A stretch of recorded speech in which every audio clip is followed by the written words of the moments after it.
Hello guys. तो आज की वीडियो में मैं एक ऐसी मूवी को एक्सप्लेन करने वाला हूँ जिस मूवी में हमें फ्यूचर की एडवांस दुनिया दिखाई जाती है, जिसमें इंसानों का सारा काम एआई यानी कि आर्टिफिशियल इंटेलिजेंस के द्वारा बहुत ही आसानी से किया जाता है। दोस्तों, मूवी की स्टार्टिंग में हम मूवी की लीड रोल रिचल को देखते हैं, जिसका पूरा घर एआई की हेल्प से चलता है। यहाँ तक रिचल के घर में हो रही छोटी से छोटी एक्टिविटी के बारे में भी एआई उसे बता रही थी। अब रिचल रेडी होकर ऑफिस जाती है और उसके ऑफिस में भी एआई मशीन ही बनाई जाती थी। फिर हम रिचल के हस्बैंड को देखते हैं, जो घर में पौधे उगाकर उनकी देख रेख करता है और उसे पेड़ पौधों से बहुत लगाव भी है। रिचल कुछ लोगों के साथ मीटिंग कर रही थी, जिसमें वो बताती है कि उसकी कंपनी ने एक न्यू एआई बनाया है। ये एआई इंसानों से बेहतर सोच सकता है और उनसे अच्छे फैसले भी ले सकता है। ये सुनकर एक वर्कर रिचल से पूछती है कि जब एआई इंसानों की तरह सोचने लगेंगे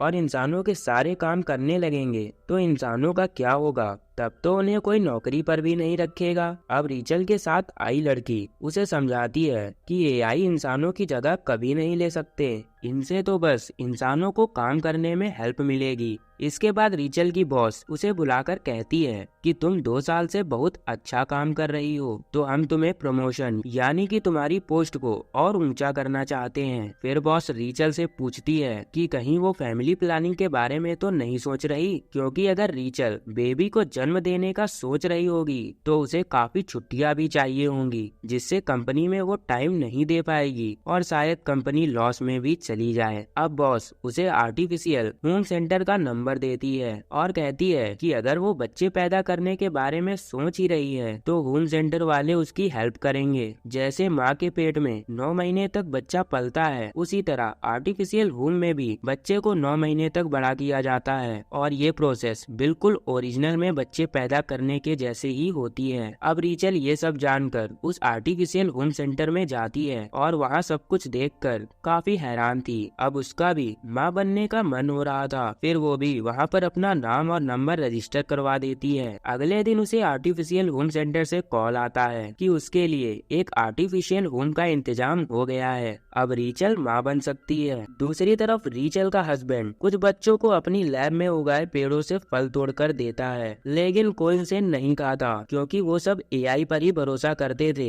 और एआई द्वारा ही उगाई चीजों को खाते थे। इससे हम नोटिस कर पाते हैं कि सभी लोग एआई में अंधे हो चुके हैं, लेकिन रिचल के हस्बैंड को नेचर से ही लगाव था और ये बात रिचल भी जानती थी। इसलिए वो सोच रही थी कि शायद उसके हस्बैंड एआई द्वारा बच्चे पैदा करने की परमिशन ना दें। तभी रिचल एक एआई डॉक्टर के पास जाती है, जो दिखने में एक बड़ी सी आंख जैसा था, जिससे रिचल पूछती है कि वो अपने हस्बैंड को एआई द्वारा बच्चे पैदा करने के लिए कैसे मनाए। फिर एआई डॉक्टर बताता है कि वो अपने हस्बैंड को जाकर समझाए कि उन्हें इस बात से फर्क नहीं पड़ना चाहिए कि बच्चे कैसे पैदा हो रहे हैं, बल्कि इस बात से खुशी मनाए कि वो अब माँ बाप बनने वाले हैं। अब रिचल अपने हस्बैंड के पास जाती है और उसे एआई द्वारा बच्चे पैदा करने के बारे में सब कुछ बता देती है, लेकिन उसके हस्बैंड एआई से ज्यादा कुदरत पर भरोसा करते थे, इसलिए वो उसे मना कर देते हैं। लेकिन रिचल नहीं मानती और कहती है कि उसके पास नेचुरल तरीके से बच्चे पैदा करने का टाइम नहीं है और उसे एआई द्वारा बच्चा पैदा करना है। अब दोनों में बहस स्टार्ट हो जाती है। फिर रिचल अपने हस्बैंड को मनाती है और कहती है कि वो पहले नहीं है जो ऐसा करेंगे, बहुत से लोग एआई की मदद से बच्चे पैदा कर चुके हैं। फिर रिचल के फोर्स करने पर उसका हस्बैंड मान जाता है और उसके साथ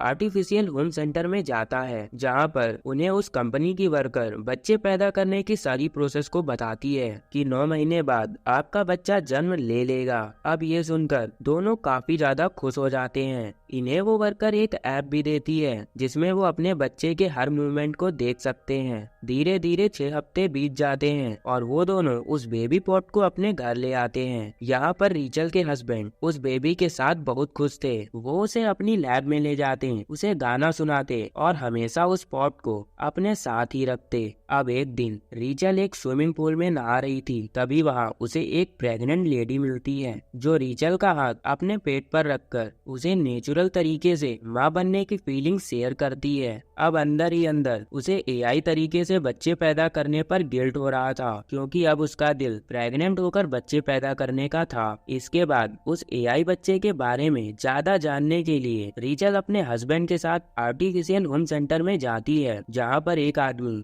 एआई कंपनी की वर्कर से पूछ रहा था कि मेरा भतीजा जो कि आर्टिफिशियल होम से पैदा हुआ है उसे सपने क्यों नहीं आते। फिर वो वर्कर बताती है कि हाँ, हमने उसमें ये चेंजेस किए हैं और उनमें कुछ लिमिटेशन भी लगाई है, लेकिन जल्द ही हम उन लिमिटेशन को खोल देंगे। अब घर में रीचल काफी परेशान रहने लगी थी और सोच रही थी कि कहीं उसने कोई गलत फैसला तो नहीं ले लिया। अब इसी वजह से उसका अपने काम पर भी मन नहीं लगता था। दूसरी तरफ रीचल का हस्बैंड उस बेबी पॉट से इतना घुल मिल गया था कि वो उसे अपने कॉलेज में भी लेकर जाता था। फिर रीचल उस एआई डॉक्टर के पास जाती है और पूछती है कि मेरे हस्बैंड जितना इस बच्चे के साथ कनेक्ट है उतना मैं क्यों नहीं। लेकिन एआई डॉक्टर एक मशीन था, इसलिए उसे इंसानों की फीलिंग्स और जज्बात नहीं पता थे। फिर वो बताता है कि शायद इस बेबी में ही कोई प्रॉब्लम हो। अब वो लोग समझ जाते हैं कि ये डॉक्टर एक एआई है, इसलिए इसे क्या पता कि एक दूसरे के साथ कनेक्ट होना क्या होता है। फिर वो लोग वहाँ से चले जाते हैं। अब रीचल का हस्बैंड उसे समझाता है कि तुम इस बेबी के साथ ज्यादा से ज्यादा टाइम स्पेंड करो, फिर तुम्हें भी इसके साथ लगाव हो जाएगा। ये सुनकर वो उस पॉट को खुद से बांध लेती है और अपने ऑफिस ले जाती है। वहाँ पे उसकी सीनियर उसे ऐसे देखकर कहती है कि ये पॉट उसे अपने घर में छोड़कर आना चाहिए था। फिर वो रीचल का पॉट लेकर एक जगह पर रख देती है, जहाँ पर पहले से ही काफी सारे पॉट रखे हुए थे जो उन माओ के थे जो यहाँ पर वर्कर थी। अब रीचल बॉस के पास जाती है, जहाँ पर उसकी बॉस पूछती है कि क्या बात है, उसका काम इतना स्लो क्यों है और क्या वो अपने बच्चे की वजह से काम पर ध्यान नहीं दे पा रही है। तब रीचल को एहसास होता है कि इस कंपनी में इंसानों के जज्बातों की कोई कदर नहीं है, इन्हें तो बस रोबोट जैसा वर्कर चाहिए जो अपने इमोशंस को साइड में रखकर बस काम पर ही फोकस करे। अब धीरे धीरे बच्चा 8 महीने का हो जाता है। फिर रीचल डिसाइड करती है कि वो इस बच्चे को नेचुरल तरीके से पैदा करेगी। इसके बाद वो अपने हस्बैंड को गांव वाले घर में जाने को कहती है। यहाँ पर रीचल का हस्बैंड भी यही चाहता था। फिर ये लोग गांव के लिए निकल जाते हैं। अब वहाँ पर कुछ समय बीतता है और अब बच्चा 9 महीने का हो जाता है। बच्चे के अंदर मूवमेंट देखकर ये लोग काफी खुश थे